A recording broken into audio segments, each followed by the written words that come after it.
Hi friends, welcome back to my channel. My name is Bethany, and today I'm not going to do my normal intro because I just don't feel like it's very appropriate for what we're talking about. So you know why you're here, I know why you're here. So let's go ahead and get into part 3 of the Mica Miller case. Today we have an updated article that we're going to read, an affidavit from Mica's brother and sister, essentially saying to the courts, like, hey, this is imperative that this is investigated because we believe she did not commit. We also have an unfortunate update from the Robeson County Sheriff's Department that they just posted on their Facebook about 3 hours ago. So let's get started on this newer article that was posted on May 6th, and it entitles Pastor's Wife Who Feared Her Life Would Be Taken Died of Self-Inflicted Gunshot Wound, Authorities Say. A medical examiner today ruled that South Carolina's pastor's wife, Mica Miller, died from a self-inflicted gunshot wound. The ruling comes from a Robeson County Sheriff's Department announced it was investigating Miller's death. It also comes amid statements by Miller's family members that Miller's husband, John Paul Miller, pastor of Solid Rock in Myrtle Beach, was abusing Mica and that Mica feared for her life. Quote, Mica stated to me on many occasions, if I end up with a bullet in my head, it was not me, it was JP, end quote. Mica's sister, Sierra Francis, stated in the affidavit, which we have that, and I'm going to read all of the affidavit to you. Similarly, Mica's brother Nathaniel stated in a separate affidavit, quote, Mica told me on numerous occasions that she feared John Paul and just wanted to escape him, end quote. Nathaniel added that in an email forwarded to him, John Paul Miller admitted that he had slashed the tires on Mica Miller's car because John Paul was angry at Mica for putting her family before him. Quote, instead of me forgiving you, I just attack and try to cause pain, end quote. John Paul Miller reportedly wrote. The Roy's report, that's what we're reading from, was unable to contact John Paul Miller for any comment. However, we reached out repeatedly to his church for comment but did not hear back. On Sunday, Solid Rock sent an email to congregants stating that John Paul Miller had been released from all ministerial functions so he could experience a time of healing, counsel, and guidance. Today, Robeson County Medical Examiner Dr. Richard Johnson ruled on Mica's Miller's death, stating, quote, based on the nature of the wound, that it is consistent with a self-inflicted gunshot wound, end quote. TRR, which is the Roy's report, reached out to the Robeson County Sheriff's Office by phone and email to see how the ruling would impact the investigation, but did not hear back prior to publication. Mica Miller died on April 27th, just 2 days after John Paul Miller received a copy of divorce papers from his wife, records show. Family maintains death is suspicious. Mica's sister, Sierra, stated in her affidavit that she texted Mica daily and that Mica was hopeful for the future after the divorce. But Francis added, her last name Francis, added that her sister was fearful, quote, she would not make it to the divorce and that her life would be taken from her, end quote, the affidavit said.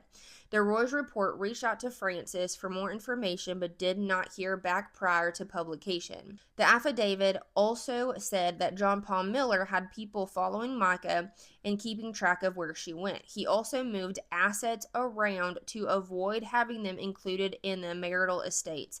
Specifically, he transferred the deed to their house to the church and transferred his interest in a local piano bar to his son, according to the affidavit. Listen to this. This is mind-blowing.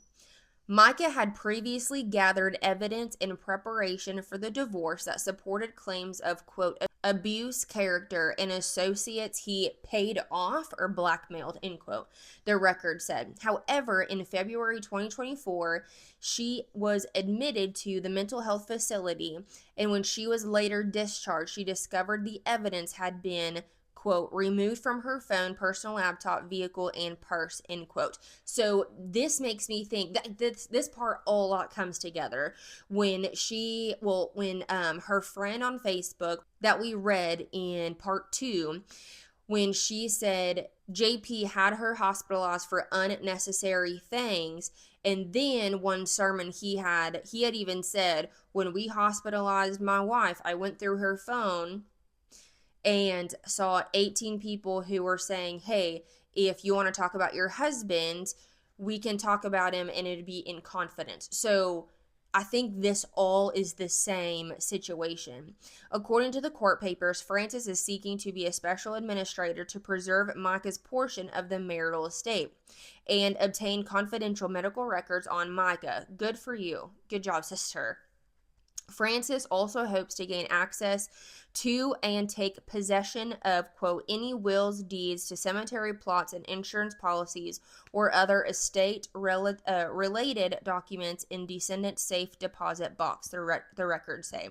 So we're going to go ahead and read through the affidavit from the sister and from the brother. And as I said in part 2, everything that I read will be in the description box below for me to cite my sources and for y'all if you wanted to read this yourself. So this one is from Nathaniel, Mica's brother. I was aware of Mica's family dynamics and relationship with her husband and stepchildren. Mica and I spoke every few days, texting daily. This is her sister. My fault. Mica and I spoke every few days, texting daily, so much as to even create playlists together. Mica would drive to visit me and my family in South Carolina at least once a month. I know my sister to have expressed the abuse and violence against her by her husband to others, including family members and members of the church congregation. Mica told me that there were people following her, keeping track of where she went. She thought that Mr. Miller hired people to follow her. Mr. Miller later confirmed this during a sermon I watched. I meaning the sister. Mica confided in me that Mr. Miller was moving assets that were in his name, such as his vehicle, changing the deed to their house to the church, transferring interest in Crocodile Rocks to one of his sons. That must be the piano bar.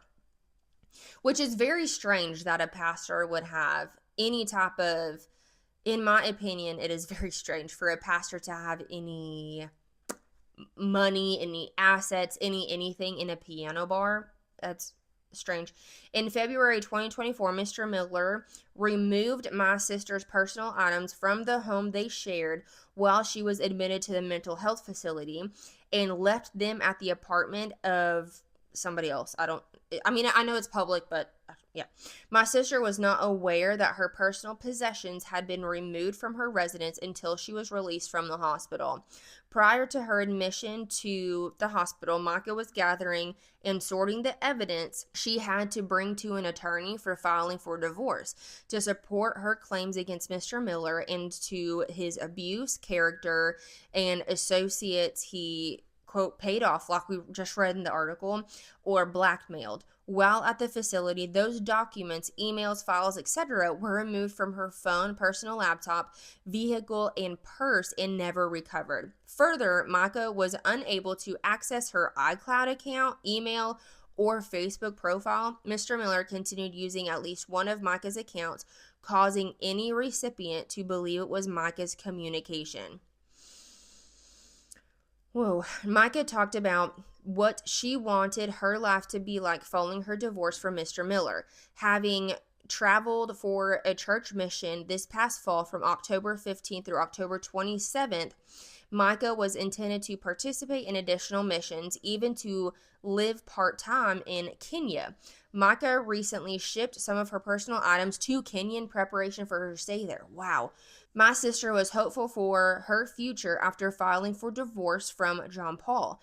My sister also expressed to me that she was fearful that she would not make it to the divorce and that her life would be taken from her. It is my belief, based on conversations with my sister, that she told multiple people, including other family members. Mica stated to me on many occasions, quote, if I end up with a bullet in my head, it was not me, it was JP, end quote. Mica forwarded a family group text message notifying us that Mr. Miller was served with divorce papers on April 25th, 2024. On April 27th, my sister, Mica A. Miller, was found dead as a result of a gunshot wound in North Carolina. I have full support of my family in my request to be appointed as special administrator. I take that request and my potential appointment in this role very seriously. Which this really, really sucks, because even though they had the previous conversations, even though there might be, people who had followed her and they saw that, like, nothing can necessarily happen without evidence, which I think all of us know that this is super fishy, and that allegedly, in our opinion, JP has a lot to do with this and a lot of guilt when it comes to indoctrination of his congregation, brainwashing. I think we can all agree, allegedly, in our opinion, of course, but without proof that this was happening. Like, and that sucks, but that's how the legal system works, right? So all of this, if they could try and prove, or if they can try and prove, because I know that some detectives, investigators, whatever, can look at a computer and see if something had been deleted, or in the deleted file, or whatever. So if they can take his stuff and, like, well, we have evidence that this happened, or not evidence, but like, we have a hunch or whatever that this might have happened, like, can we take your stuff? Like, if they can look at her laptop or her phone and just maybe uncover the stuff that was deleted. I'm not entirely sure if that can be a thing, but man, if it is, I think that would be very, very important to do. So now this is the affidavit from the brother, Nathaniel. I was aware of Mica's family dynamics in relationship with her husband and her stepkids. I saw Mica frequently as we both lived in Horry County and spoke to her on a weekly basis. I was also a member of Solid Rock, where both John Paul and Mica worked for several years until I left the congregation due to the behaviors I observed. Mica confided in me that John Paul moved her belongings out of their marital residence and in with this other person that is on here, so that he could keep an eye on her. Following this, Mica then retained an attorney for the purposes of filing for divorce from her husband and joined a new church. I've received communications from the past from John Paul Miller stating that he knew no reason for divorce, but wanted a separation and gave reasons why. The email I received on April 3rd, 2023 included a forwarded email from Mr. Miller to Mica dated April 1st, 2023 to an email address that did not appear to be Mica's. Just 2 weeks later, Mica forwarded me an email from Mr. Miller dated April 15th to her correct email address as shown. Mica told me of legal documents she prepared so that I would be able to make decisions for her well-being. However, those documents were not located. The only legal documents discovered appointed Mr. Miller as her power of attorney. Mica made several police reports over the last few weeks of her tires being slashed and tracking devices being found on her car. In Mr. Miller's email forwarded to me, he apologizes to Mica for the tires and causing damage to her vehicle. So he fessed up to it and was like, yep, that was me. Sorry, I did the damage to your vehicle. Mr. Miller's email to my sister continued to state that he was angry when Mica confided or put her family before him, and that made him want to hurt her. Where are these emails? Where are these emails? In his words, quote, when someone hurts me, I try to hurt them back rather than forgive. Quote, does that sound like a pastor? Does that sound like a man of God? Nope. Quote, instead of me forgiving you, I just attack and try to cause pain. End quote. I hope everybody in his congregation reads this. The elders read this. Every person associated with J.P. Miller read this, because that is not a man of God. Mica told me on numerous occasions that she feared John Paul and just wanted to escape him. Our family is very supportive of one another, and especially in this time of grieving. I believe that my sister, Sierra, is the appropriate person to step in Mica's shoes and continue what we started by her, both to secure her assets and to determine her portion of the marital estate. It's not right, man. It's just not right. And this part made me quite upset because the Robeson County Sheriff's Department just updated their Facebook page and posted this about 3 hours ago. And it's, for us, it's not the greatest news, but we have to, number one, keep talking about this, and two, just hold on to hope that something huge will be revealed. So they posted, a death investigation that has tugged on the hearts of people across the nation has been ruled a suicide. The decision was based on surveillance footage, interviews, physical evidence, and the examination of the North Carolina Medical Examiner's Office. On Saturday, April 27th at approximately 2:54 p.m., Robeson County 911 Communication Center received a 911 call from a female. The caller, pin in that real fast, they do say female. They don't necessarily say Mica Miller, which I find a little interesting. The caller asked the dispatcher if her phone could be located because she was going to kill herself and wanted her family to be able to find her body. During the conversation with the dispatcher, the caller hung up the phone and the dispatcher was unable to contact the caller. You know what's running through my mind right now? The girlfriend. Again, alleged, all my opinion, speculation. But while I was reading that, all that was going through my brain was the girlfriend of J.P. Miller. So they didn't say Mica Miller was on the phone. They said a female. I am still not convinced that it was Mica Miller. Okay, let's carry on. During the conversation with the dispatcher, the caller hung up the phone and the dispatcher was unable to contact the caller. The dispatcher was able to find the location of the caller and dispatched a deputy to the location. The deputies contacted the Lumber River State Park superintendent upon the arrival at Lumber River State Park in North Carolina. The deputies and state park rangers conducted a search of the area for the victim. The search was aided by Robeson County Sheriff's Office drone. During the investigation, a black Honda Accord with a South Carolina registration was located in the parking lot at the state park. The investigators confirmed that the vehicle belonged to Mica Miller, 30, of Myrtle Beach, South Carolina. Investigators located a Sig Sauer gun. So this is one of the three that we had talked about in part one. If there was a girlfriend, the correspondence between JP and Mica, or JP or anybody else, and the serial number of the firearm and see who that was registered under. Well, investigators located Sig Sauer gun case in the passenger seat of the vehicle and a box of ammunition in the center console of the vehicle. Investigators also found a receipt for the Sig Sauer handgun from a pawn shop and a receipt from a convenience store in the vehicle. Both receipts were dated for the same day of Miller's death, April 27, 2024. During the search of the park for the 911 caller, investigators were approached by an individual who had found a bag near the water edge with an identification belonging to Miller. The individual stated that he heard someone crying and a gunshot while he was fishing.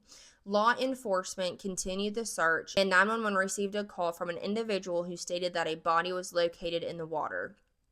Law enforcement responded to the location and contacted the North Carolina Medical Examiner's Office upon locating the deceased. The victim was identified as Mica Miller. A Sig Sauer 9mm handgun was located in the water at the crime scene during the search of the area.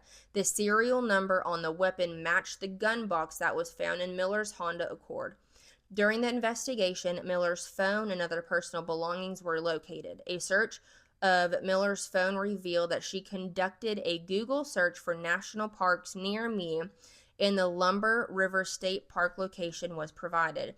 The investigation also revealed that Miller and her estranged husband had separated and were involved in the legal system.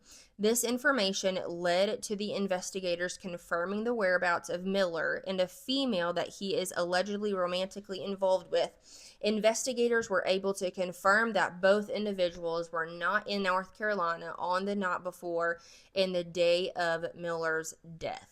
Investigators learned through interviews that John Paul Miller was at an athletic event in Charleston on the day of Mica Miller's death. John Miller's vehicle was observed traveling on Highway 17 bypass in Horry County. The investigation confirmed that John Paul Miller was accompanied while traveling to and from the event in South Carolina. On Tuesday, May 7th, Sheriff Wilkins, investigator, and the medical examiner met with the parents and immediate family members of Mica Miller.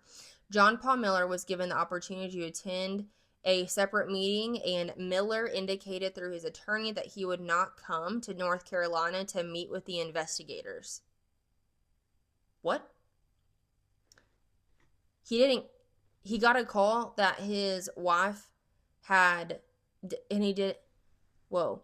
Investigators conducted several interviews and developed a timeline of events in relation to Miller's death on April 24th, 2024. Okay, 11 a.m., Miller was observed on her Ring camera. I also have pictures from the Robeson County Sheriff's Department, and I'll add them in here too.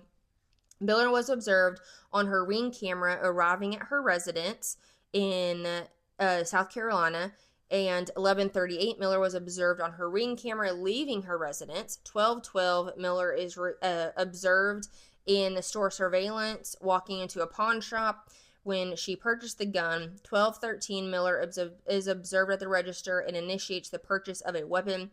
12:34, Miller is observed leaving the pawn shop after purchasing a weapon and ammunition. 1:06 p.m., Miller's black Honda Accord is observed traveling on the highway in South Carolina. 1:27, Miller's black Honda is observed arriving at a grocery store. It looks like a gas station. 1:35, Miller is observed leaving the store after purchasing a drink and gas. This doesn't make sense. Like, she goes to the gas station to get gas and a drink before shooting herself in the head. But no, even before calling 911 to let them know and then doing it, like, what? 2:54, Miller called Robeson County from Lumber River State Park. Quote, "First, let me say on behalf of Robeson County Sheriff's Office that our sincere condolences are being sent to the family and friends of Mica Miller," says Sheriff Wilkins. "This incident has garnered much attention from across the Carolinas and beyond. I want to assure everyone that a very methodical investigation was conducted by our criminal investigations team and crime scene investigative team. Unfortunately, rumors and conspiracy theories were spreading quickly and assumptions were being made. However, in the end, we must make decisions based on the facts and evidence that has been gathered. While I know it's not what many people wanted to hear, the evidence is quite clear and compelling, and we are as saddened as anyone that this occurred. There are many factors that we have reviewed that occurred over an extended period of time that are probably related to the reason for this investigation, but in the end, sadly, a tragic decision was made by Mica that ended her life." Sadly, I don't want to say that's the end, because I do not think so.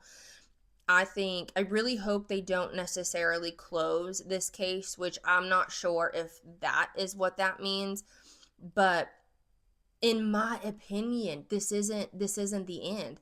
Nothing makes sense, and I hate that they have so much evidence as to her leading up to ending her life, and all of the pictures and essentially, proof really that she purchased a Sig Sauer, she purchased a 9mm from the pawn shop, and they found the receipts for that, and then going off into the, like, it is so sad. It is absolutely so sad. I know y'all do still have questions, which I really hope that they don't just close this, because this doesn't add up. Like, his behavior doesn't add up. However, I also know they can't necessarily say, like, hey, Pastor J.P. Miller, you're a shit person, hand over your phone. Like, they have to have some type of evidence, which I feel like they do. That the sister was like, hey, they've been following her, slash the tires. And then he said in an email, hey, yeah, I did slash the tires, I'm so sorry. Like, well, didn't even say sorry. He was like, when I get mad, this is what I do. I try to get at the person instead of forgiving, which, again, not a man of God. You can't pay me enough to say that. But he's not a man of God. So where, like how much more do the police officers need to look in his phone, to look at his laptop, to really try to uncover the stuff that JP deleted? I think that would show so much. Somehow, if they could get her belongings, which, I mean, she passed away, so I don't know if they are now the government or their JPs, or maybe that's why the sister is wanting to be the person who, like, deals with her money and her stuff, so maybe she gets it. I'm not entirely sure. But if they could, I don't know how this would work, but I feel like the technology that we have now, and the just the crime scene investigations that we have now, I feel like you can just go into a software system and find the stuff that has been deleted and just uncover that. Because if they could do that off of her laptop and off of her phone, I think that they could have a huge break in this. But I don't know. But sadly, that is what Robeson County Sheriff's Department 3 hours ago just put on their Facebook page. So, I hope that they don't completely close it, because all of us know that JP has a lot to do with this, allegedly, in our opinion. So y'all let me know what your thoughts are. I don't know if this is going to be the end to this. Again, I don't hope it is.